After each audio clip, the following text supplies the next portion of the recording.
At this point, it's safe to say Zack Sabre Jr. is pretty unstoppable in the G1. He has gotten major wins and continues on through night 6 that we're going to be talking about. So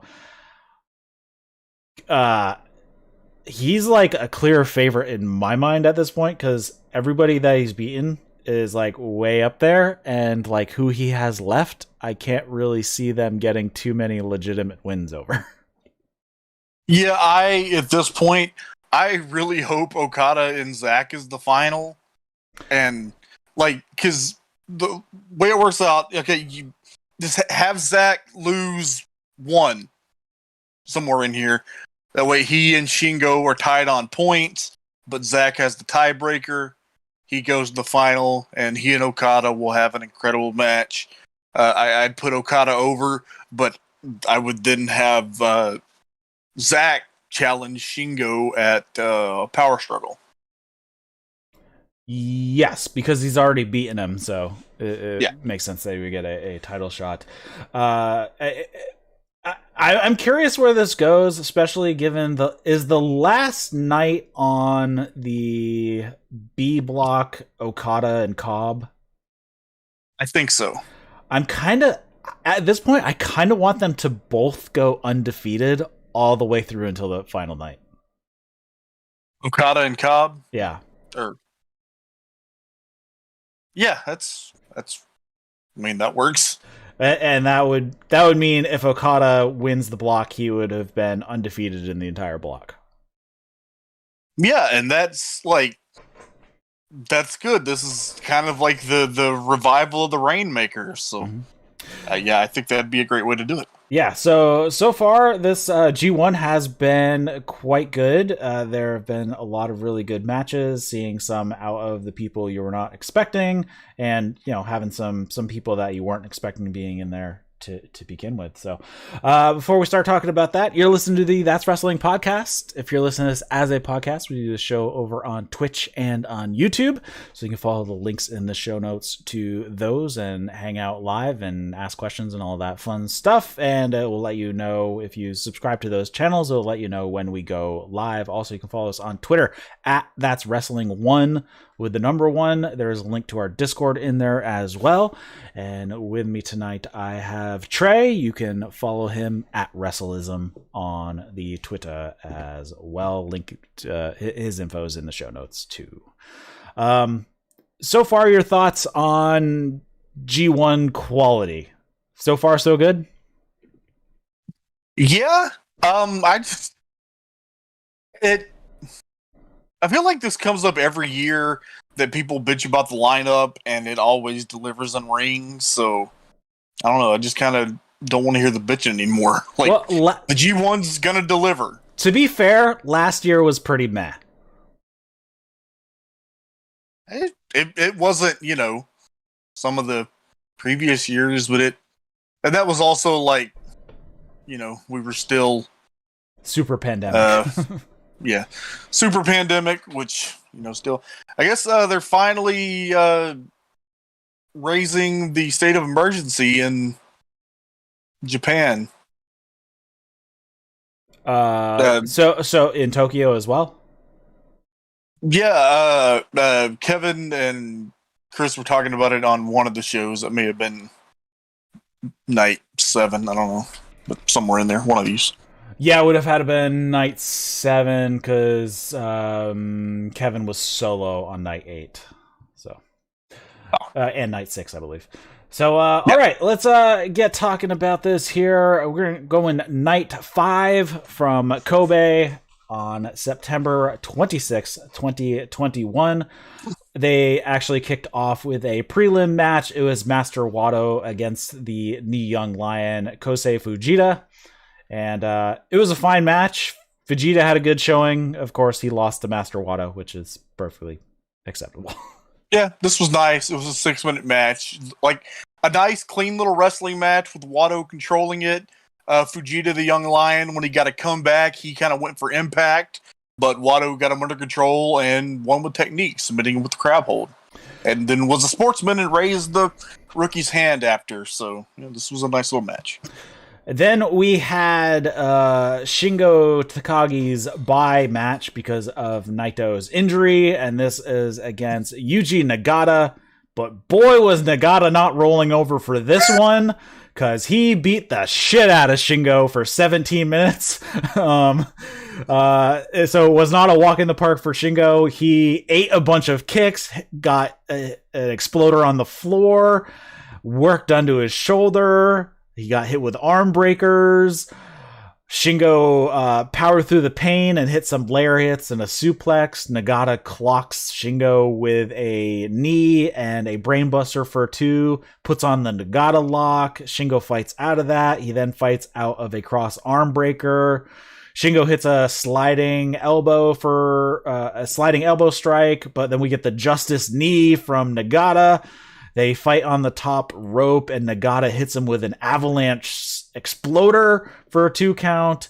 Shingo hits a pumping bomber. Nagata comes back with a Saito suplex. We get another pumping bomber from Shingo for 2. And then he finally hits Last of the Dragon to get the win. So Nagata ends up going almost 17 minutes with the World Heavyweight Champion. Yeah, okay. I love this because Nagata at this point, he's overmatched by the World Heavyweight Champion. But the thing is, Nagata does not give a fuck. He's Yuji Nagata. He's 53 years old, and he's going to do his best every day. And he may not be able to beat the world champion, but he is still totally capable of beating the shit out of him. Kind of a bummer that he only went 8 minutes with Jon Moxley for the U.S. title. Yeah, that was a TV thing. Yeah. Shingo throws that straight punch just like Genichiro Tenryu, which makes me smile every time. I love the part, and Kevin, who was solo here, Chris would have caught it, but Kevin didn't catch it. Nagata had Shingo in the Nagata Lock 2, turned it into the Nagata Lock 3, and then transitioned into the Nagata Lock 4. And I recognized it, and I enjoyed it. So the Nagata Lock 2 is the crossface, and then the Nagata Lock 3 is the stretch with both arms, and then when he turns the Nagata Lock 3 over into a cradle, that is the Nagata Lock 4. So it was cool to see kind of the greatest hits. The demon armbar on Shingo's injured arm. Poor Shingo, man. That he got his arm hurt in the match with Zack, and that's going to be a rough thing for the rest of the tournament. But Nagata was just throwing everything he had at Shingo, but in the end, Shingo is the World Heavyweight Champion, and nobody kicks out of the Last of the Dragon. But yeah, this was an awesome little match. Shingo addressed the crowd afterward, but Chris Charlton wasn't there to translate. But I did hear references to Naito a couple times, and something about him being the champ and winning the G1. Yeah, so this obviously was supposed to be Shingo and Naito in the main event, but it's not. Naito was injured. And apparently what Chris said that Shingo said on night 7 about what he said on night 5, that Shingo still wants that match with Naito, and his plan is to win the G1, and which would give him the right to choose his challenger for Wrestle Kingdom, and he would, if Naito was healthy, he would then choose Naito. Yeah, given Naito's injury, I'm not sure if Naito would be back in time, because, I mean, it's already the beginning of October. If it is a torn meniscus and MCL, I know it was only a partial tear on the MCL, but a torn meniscus is still going to be a while because they need to go in there and fix it. I don't see him being ready in 3 months. Yeah, and I don't think that's the direction anyway, but they will promote things that might happen, which makes it interesting. Yeah, that's perfectly fine. I'm just saying in general, I'm not sure when we're going to expect Naito back. I would not expect Naito back until probably Dominion time. Yeah, if everything goes well. Yeah, a bad knee injury like that is a 9 to 10 month ordeal. Yeah. Next up, we had Great Okan versus Yujiro Takahashi. Khan with 6 points, Takahashi with 4. This is screwing up all the math because they already gave the 2 points for Naito to everybody, even though their match hasn't gone by where they would have had their match, which is just screwing up the A block in general. Nah, I don't know. I always thought, because they've done that before, and I was confused by it, and then whatever. Now I just looked at it and go, oh, okay, I see what they did, and I just figured it in accordingly. Yeah, so, it's fine. It's just that everybody has 2 extra points over Zack Sabre Jr. Even though Zack Sabre Jr. had his 2 points over Naito, suddenly everybody has 2 extra points, and he doesn't get the extra points. Yeah, that's why, even though Great Okan came into this show with 6 points and Zack Sabre with only 4 points, Zack is still undefeated, and so is Great Okan going into this show. So it's like, oh wait, Zack just got screwed. Zack not only had to earn his 2 points over Naito, he gave everybody else 2 points over Naito. Yep. Anyways, Great Okan versus Yujiro Takahashi. Khan wanted to sucker Yujiro to the ground. They start with some mat work on the outside. Peter distracts the ref so Yujiro can hit Khan with his walking stick. Yujiro keeps working on Khan's back when he's in the ring. Bunch of strikes and impact moves with a cover. Like they did that sequence a few times. Strike and impact move, cover. Strike, impact move, cover. Khan hits a gut wrench suplex and they double down.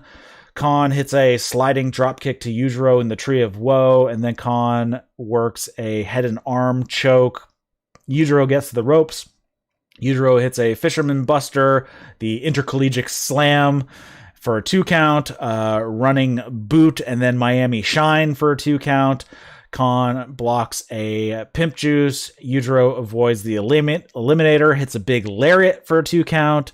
Khan blocks Big Juice, and then he hits the Eliminator and gets the victory. So Great Okan remains undefeated with 8 points, and Takahashi keeps his 4. Yeah, this was fun. Okan trying to lure Yujiro into his guard because he wants an amateur wrestling match, and even though Yujiro was a great amateur wrestler, he ain't trying to play that. Okan selling his back makes him very sympathetic to me because some old back problems, that sucks. But they had a good little match, and Okan on a tear. Yeah, and his matches have been getting better. Yeah.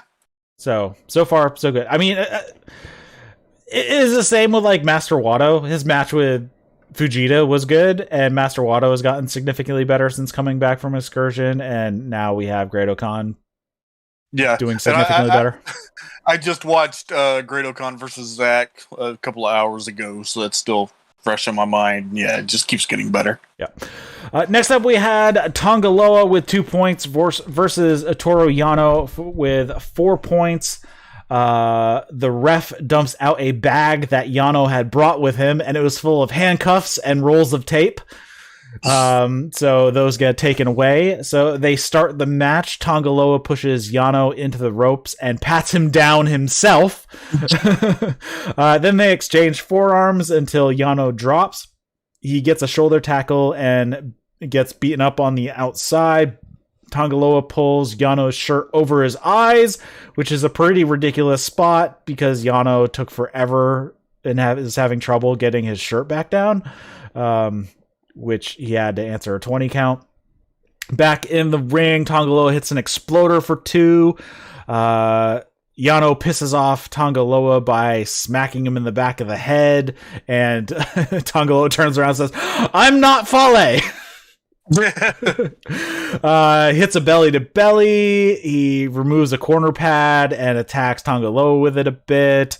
But then we get a rising knee, a head kick, a blue thunder bomb from Tanga Loa for a 2 count, and then puts on Operation Jado Killer. Yano makes to the ropes. Tanga Loa hits a spear for 2. Yano catapults Tanga Loa into the exposed corner. He goes for the low blow, but the ref catches Yano's hand and prevents it. Tanga Loa pushes Yano into the ref. Jado comes in with the kendo stick. Tanga Loa takes a swing but misses, and then we get an Eddie Guerrero frame job from Yano. And while the ref is dealing with Jado and the kendo stick, trying to get rid of them, Yano low blows Tanga Loa and then pins him for the victory. So Yano has 6 points to Tanga Loa's 2. Yeah, this wasn't much of anything. Yeah, I'd agree. Moving on. Kenta with 4 points versus Tomohiro Ishii with 2 points. This was a great match because these two are great.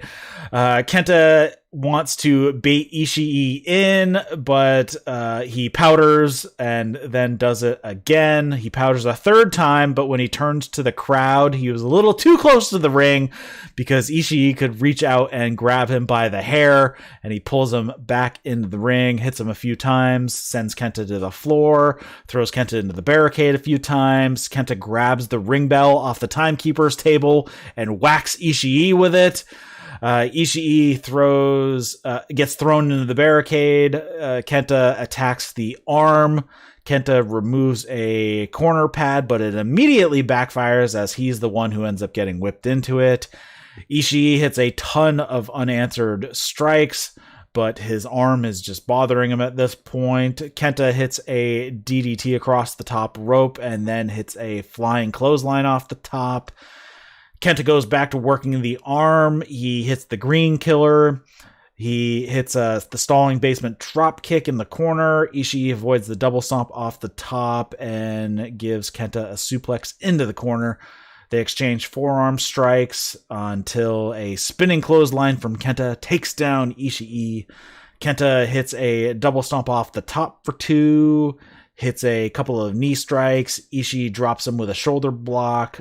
Back to the arm Kenta goes. Right into the game over in the middle of the ring. And Ishii struggles and struggles, but he does make it to the rope. Ishii hits a desperation German suplex, but cannot follow up. Ishii drops Kenta with a forearm, but ends up hurting himself in the process. Ishii hits the avalanche vertical delayed suplex for 2. They exchange offense. Kenta hits the Busaiko knee, and then another. Ishii kicks out, and Kenta hits a bunch of slaps and picks up Ishii for the GTS, but Ishii lands on his feet, and then Ishii drops Kenta with a headbutt, then a sliding lariat for 2 count. They counter each other's finishers. And Ishii hits, I don't even know what I meant to write. Oh, that's supposed to say Insaguri, but it says inaugural. Hits an Insaguri and then a massive lariat for 2. Kenta avoids the vertical drop brainbuster and throws Ishii headfirst into the exposed corner and then rolls up Ishii, grabbing the weight belt and pinning Ishii to pick up his next 2 points. So Kenta here now 6 points to Ishii's 2. Yeah, this was a good match. I feel like these two have great matches in them, but they haven't had one yet. Like, because they'll get into these strike exchanges, and it'll be awesome, but like they never commit to it. And I don't know. I just feel like I've seen these guys wrestle, 2 or 3 times. And just knowing them both, I feel like they're holding back a little. I would agree. They always have great matches or good to excellent matches, but it's just like that great match is still there, and they could easily get to it if they wanted to. Yeah, so maybe eventually. Yeah, but I mean, it is a good match, and both guys are just amazing wrestlers, so you wouldn't expect anything less. Then we move on to two more excellent wrestlers, and this is Zack Sabre Jr. coming in with his 4 points versus Kota Ibushi, also with 4 points. They have lots of mat and submission wrestling to start. Ibushi hits a couple of kicks to the back of the thigh, which Zack does not like very much. Zack throws a couple of forearms. Ibushi drops him with a kick to the leg. Zack booted off the apron, but then comes back in and ties up Ibushi in the ropes and goes to attacking the arm for a very long time.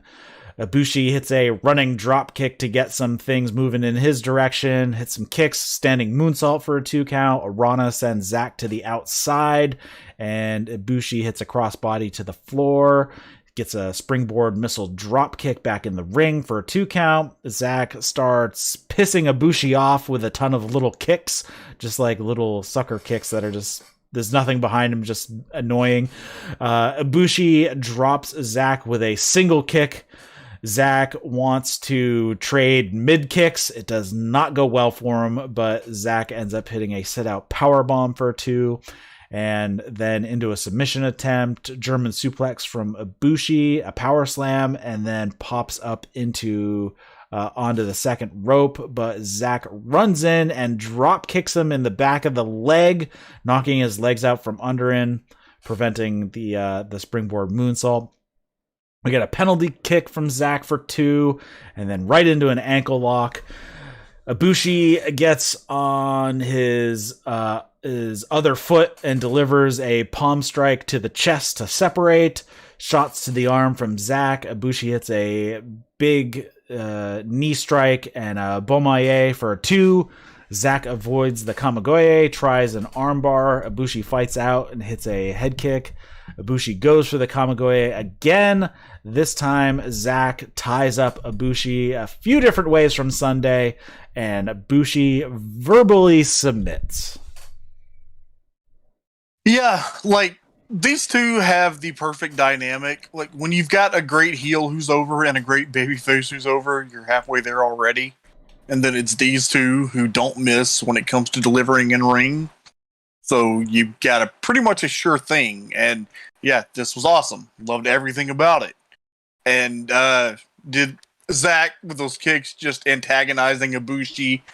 We got a tease of Murder Ibu, but Zack maintained control, working the arm, and then submitted him. And hold shit. By the way, the hold listed as the Clarky Cat Bad Balloon remix. I was just about to say that because that's just hilarious.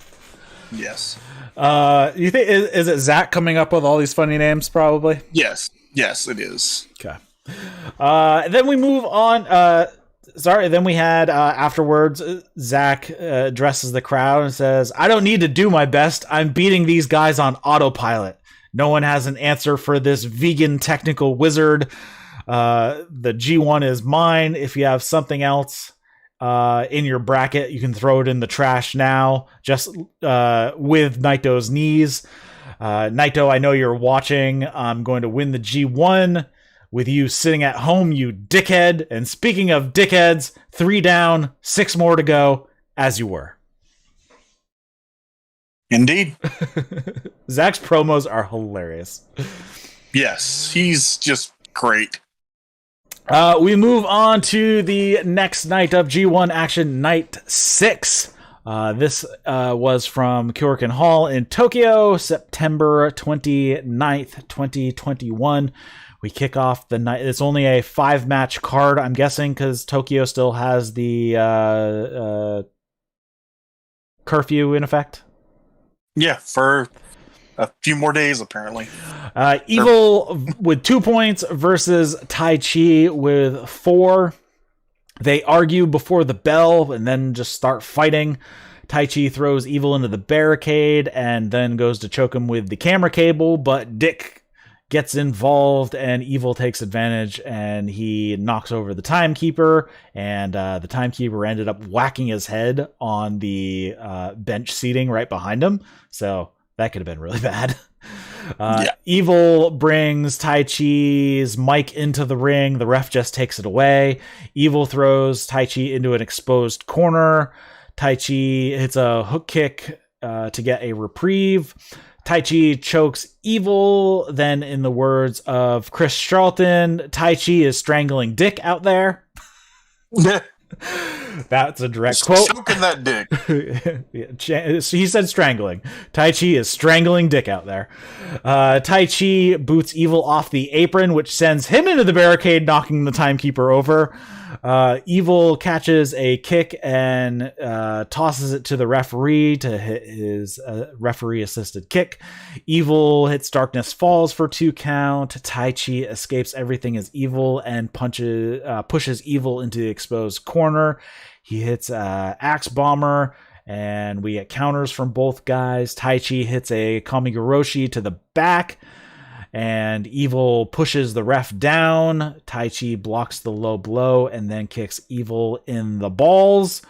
And then puts on a clutch pin, but the ref is dealing with Dick.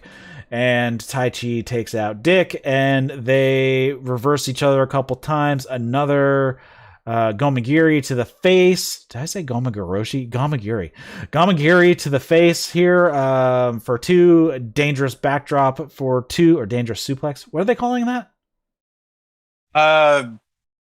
Hold on. I think it's just dangerous backdrop. Yeah, dangerous backdrop, dangerous suplex. I don't know which one. For a 2 count, Dick distracts with Miho by grabbing her hair and holding her on the outside. This distracts Taichi and the ref. Evil hits a low blow. Everything is Evil. And then for good measure, he doesn't pin. He puts on the Darkness Scorpion, and Dick holds Miho to make her watch. And then Taichi has to tap out, and Evil refuses to let the hold go after the match for a bit. Yeah, this was fun for a while, and then the Dick Togo bullshit started, and then it ended, and fart. I actually wrote fart. So Evil with 4 points, Taichi with 4 points at the end of this night. Dicks and farts. Dicks and farts. We move on to Chase Owens with 0 points versus Sanada with 2 points. Chase tried to put on the Paradise Lock. He thought he did, so he starts celebrating. And Sanada stands up behind him, and Chase takes a step backwards and runs into standing Sanada, and he's like, oh, crap. So Sanada attacks, but then out on the apron, Chase sweeps out the legs of Sanada. Sanada's thrown into the barricade. Chase works a bow and arrow, which you don't see that too often these days. A couple impact moves from Chase for a 2 count. They exchange forearms. Sanada hits a drop kick to the knee, and then hits an atomic drop and puts on the Paradise Lock like it's supposed to, and hits the drop kick to the ass. Sanada hits a Rana in the middle, goes for a crossbody on the floor, but moves. He lands on his feet. Chase throws him into the barricade, though. Running forearm in the corner, and then a lariat for a 2 count. Sanada hits a springboard drop kick and then a TKO for a 2 count. Sanada puts on the skull end. Chase escapes and hits he hits this really cool cravat snapmare type of thing. Yeah, when he kind of did, I wrote that he did a takeover into a last shot. Is that the part you're talking about? Yeah. Yeah, that was a really cool looking little deal. Yeah, it's kind of a cravat takeover into a Ushigoroshi. Yeah, Shining Wizard, whatever you want to call it. Sanada goes for the Okada roll, but Chase grabs the ref, and the ref misses the pin. They exchange strikes. Chase drops Sanada with a C trigger, that they're calling it now. Sanada Rana's out of a pile driver attempt. Chase tries an Okada roll of his own. Sanada puts on the skull N, gets the hooks in. Eventually he lets it go, and holy crap, he hit the moonsault and gets the victory. It only took him 1 moonsault. It was amazing. Chase looked really good here. And it's like, Chase is good, but he looked better than usual here because, like, Sanada is so fucking good. Like, damn, Sanada is awesome. That was one of my main takeaways from this match. Is Sanada is really awesome.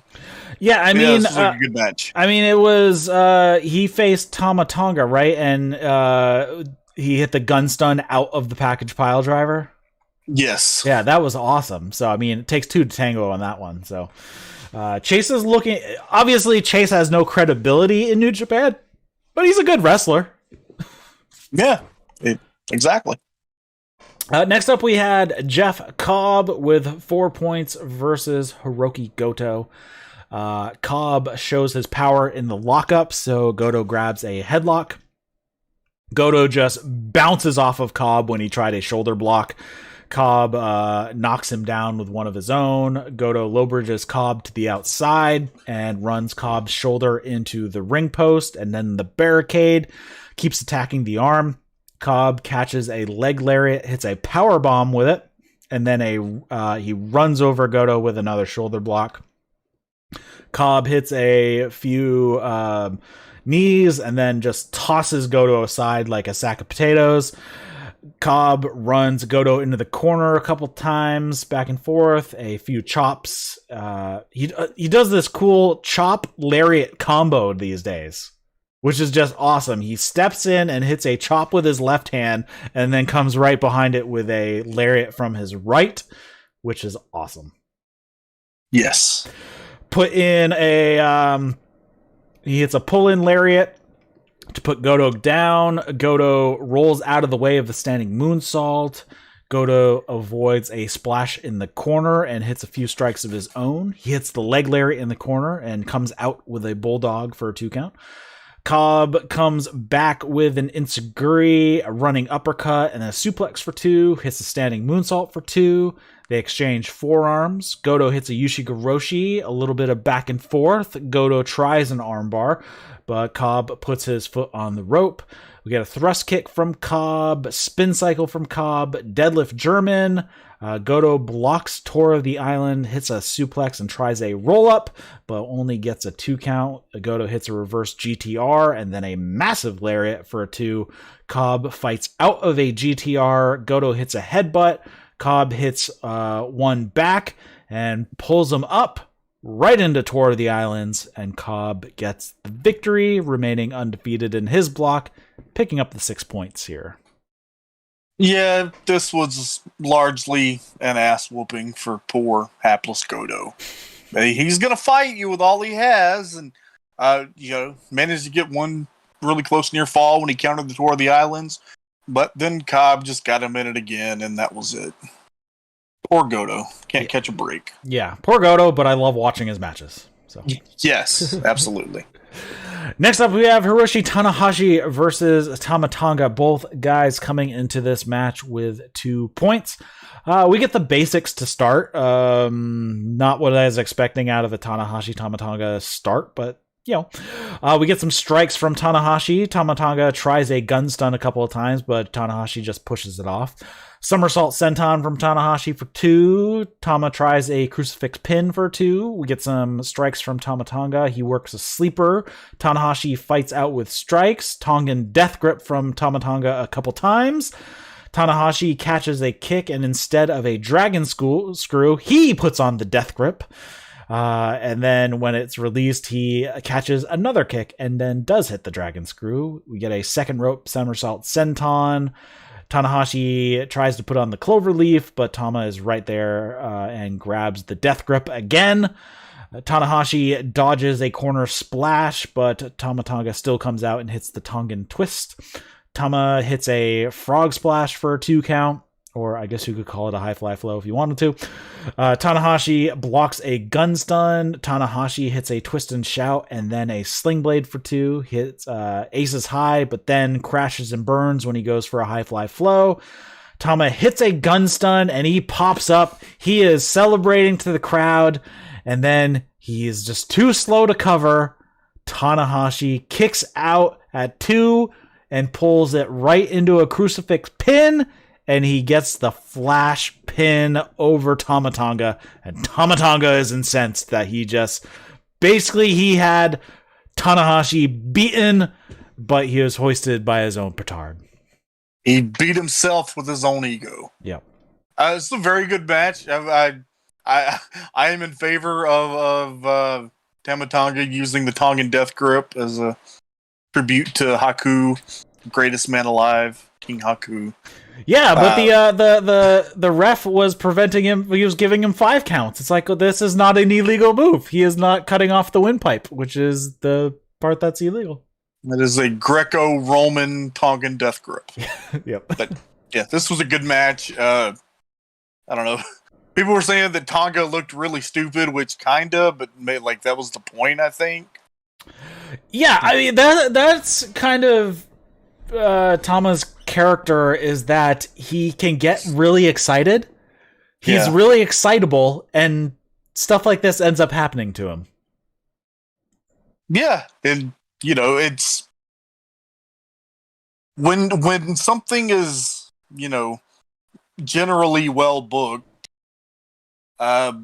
sometimes the way a guy loses is a part of his character and a lot of the story. Like the way it's, part of Goto's story that a lot of the times in a big match, he beats himself mentally. Yes. Sometimes Tanga beats himself with his ego. But yeah, this was quite a good little match. And Tanahashi, he seems to be like enduring punishment and then catching quick wins. And hey, man, the 2 points is the 2 points, no matter how you get it. And then we go to our main event of the evening, and this is Kazuchika Okada with 4 points versus the completely defeated. I don't know what if you haven't won anything, you're not undefeated. You're winless.